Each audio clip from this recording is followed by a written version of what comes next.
السلام علیکم ویور، کیا حال ہے؟ ٹھیک ہیں؟ اللہ پاک کے کرم و فضل و کرم سے آپ خیریت سے اور خوش ہوں گے۔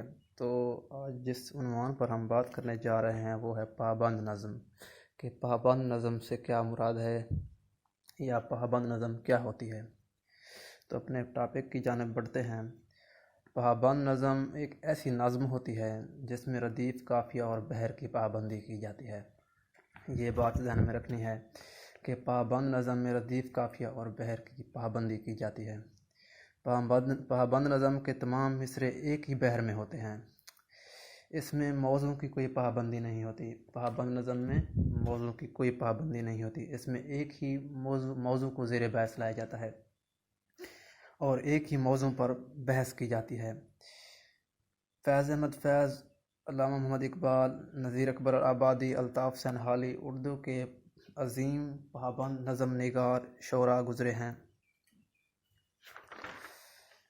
علامہ اقبال کی تمام شاعری جو ہے وہ پابند نظم کی بہترین مثال ہے۔ علامہ اقبال کی ایک نظم پرندے کی فریاد پابند نظم کی بہترین عکاسی کرتی ہے، جس کو کچھ یوں بیان کیا گیا ہے۔ اس میں ایک ہی موضوع کو زیر بحث لایا گیا ہے، جس کی تصویر کچھ یوں صاف صاف نظر آ رہی ہے۔ آتا ہے یاد مجھ کو گزرا ہوا زمانہ، وہ باغ کی بہاریں، وہ سب کا چہچہانا۔ آزادیاں کہاں وہ اب اپنے گھونسلے کی، اپنی خوشی سے آنا، اپنی خوشی سے جانا۔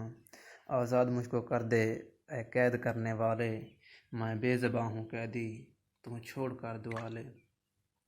تو جی ویورز، یہ تھی پابند نظم کیا ہوتی ہے۔